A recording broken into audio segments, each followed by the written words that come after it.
दिल्ली विधानसभा में आगामी 24 और 25 अगस्त को ऑल इंडिया स्पीकर कॉन्फ्रेंस का आयोजन होने जा रहा है। देश भर के विधानसभा अध्यक्ष इस सम्मेलन में शामिल होंगे। इस सम्मेलन का केंद्रीय गृह मंत्री अमित शाह उद्घाटन करेंगे, जबकि लोकसभा अध्यक्ष ओम बिरला सम्मेलन के समापन समारोह में मुख्य अतिथि के रूप में मौजूद रहेंगे। प्रथम निर्वाचित भारतीय स्पीकर विट्ठल भाई पटेल के शताब्दी वर्ष समारोह के दौरान ये सम्मेलन आयोजित किया जा रहा है। और क्या खास होने वाला है इस सम्मेलन में, दिल्ली विधानसभा अध्यक्ष विजेंद्र गुप्ता से खास बातचीत की हमारे संवाददाता गिरीश निशाना ने।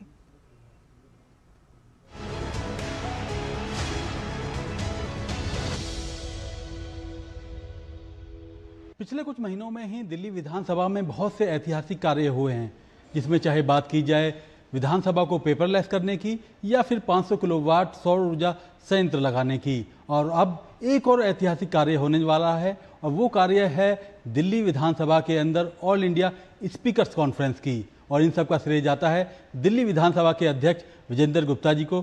सर, आपको बहुत बहुत बधाई, इतने सुंदर कार्यक्रम आयोजित कर रहे हैं। किस तरह का सर ये कॉन्फ्रेंस होगी, ऑल इंडिया स्पीकर्स कॉन्फ्रेंस, अपने आप में ऐतिहासिक?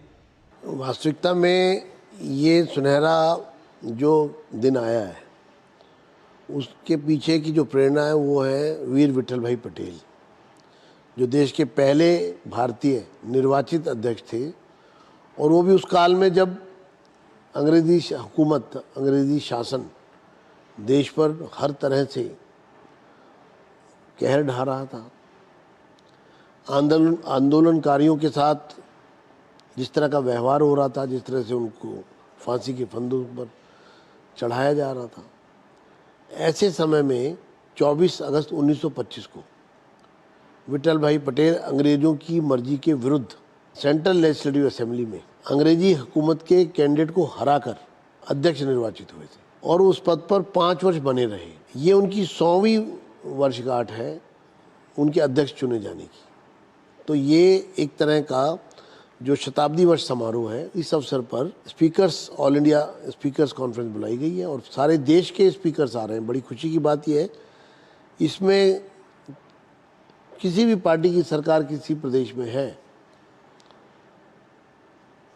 राजनीति से ऊपर उठकर सबके श्रद्धांजलि पत्र, शुभकामना संदेश कार्यक्रम के लिए वो हमको प्राप्त हो रहे हैं। चाहे वो केरल हो, चाहे वो तमिलनाडु हो, चाहे वो कर्नाटका हो, चाहे वो जम्मू कश्मीर हो, सबकी भागीदारी सुनिश्चित हुई है। और ये 2 दिन कॉन्फ्रेंस चलने वाली है। यहाँ पर एक वीर विट्ठल भाई पटेल गौरव गाथा एक प्रदर्शनी लगाई जा रही है। एक शॉर्ट ड्यूरेशन यहाँ पर एक डॉक्यूमेंट्री भी दिखाई जाएगी। डाक टिकट जारी होगी। सर, देश भर के विधानसभा अध्यक्ष यहाँ पर मौजूद रहेंगे, तो ऐसे में सम्मेलन का उद्घाटन कौन करेंगे और समापन के लिए कौन आमंत्रित किए गए? खुशी की बात यह है कि देश के गृह मंत्री आदरणीय श्री अमित शाह जी, उन्होंने इस कॉन्फ्रेंस का उद्घाटन मुख्य अतिथि के रूप में करना स्वीकार किया है। और खुशी की बात यह है कि लोकसभा के स्पीकर आदरणीय ओम बिरला जी इसका वैलिडिक्टरी समापन समारोह में शामिल होंगे। इसके अलावा 4 सत्र होंगे और उन चारों सत्रों में कैबिनेट मिनिस्टर्स आ रहे हैं, मीरा कुमार जी आ रही हैं और राज्यसभा के उपसभापति आ रहे हैं। मदर ऑफ डेमोक्रेसी इंडिया, इस पर चर्चा होगी एक सत्र में। एक सत्र में विट्ठल भाई पटेल जी की जो गौरव गाथा है उन पर विचार विमर्श होगा।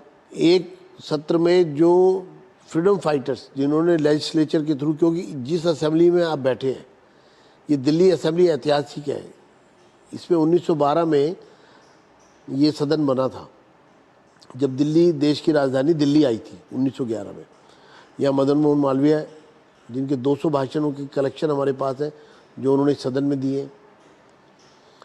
यहाँ पर गोपाल कृष्ण गोखले सदस्य थे, लाला लाजपत राय सदस्य थे, बंकिम बिमल चंद्र पाल थे, मोतीलाल नेहरू थे।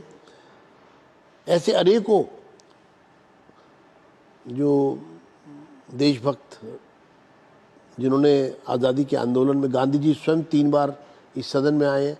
अपने जीवन काल में गांधी जी अगर किसी सदन की कार्रवाई को देखने पहली और आखिरी बार आए तो 1919 5 मार्च को इस सदन में आए, जब रॉलेट एक्ट यहाँ पर पास किया जा रहा था और रॉलेट एक्ट के संघर्ष को यहीं से शुरुआत हुई थी, विरोध यहीं से शुरू हुआ था और जो जलियांवाला बाग तक पहुंचा 20 दिन के अंदर अंदर। तो एक सत्र में जो हमारे स्वतंत्रता सेनानियों ने लेजिस्लेचर के थ्रू जो अंग्रेजी सरकार को चुनौती दी, उस पर एक चर्चा होगी और एक जो आर्टिफिशियल इंटेलिजेंस का कैसे विधायिका में उपयोग हो सकता है और वो प्रभावी हो सकती है, इस पर चर्चा होगी। कितने विधानसभा अध्यक्षों के आने की उम्मीद है कार्यक्रम में, क्योंकि दिल्ली के अंदर पूरी तरह से अपने आप में एक बड़ा कार्यक्रम आयोजित होगा? देश के सभी 31 छोटे बड़े राज्यों का प्रतिनिधित्व यहाँ है और लगभग सभी के स्पीकर्स आ रहे हैं। कैसा लग रहा है, क्योंकि उस पद पर जहाँ पर आप बैठे हैं विधानसभा अध्यक्ष, यहाँ पर कभी विट्ठल भाई पटेल ने कमान संभाली थी, कितना गौरवमयी पल आपके लिए भी है? मैं समझता हूँ ये बहुत ही गौरवशाली क्षण है कि जिस कुर्सी पर विट्ठल भाई पटेल विराजित हुए हों, उसके ठीक 100 साल बाद, ठीक उसी समय जब उन्होंने कुर्सी ग्रहण की, यहाँ पर अमित शाह जी इसका इनॉग्रेशन कर रहे होंगे। तो घड़ी की सुइयां मिला लीजिए और उसके अनुसार 100 साल बाद, जो 100 साल पहले जश्न हुआ था देश में, क्योंकि वो पहले भारतीय थे जो एक ऐसे डिसीजन मेकिंग पर, कॉन्स्टिट्यूशनल पद पर बैठे थे जहाँ से अंग्रेज उनसे थर्राते थे, कांपते थे।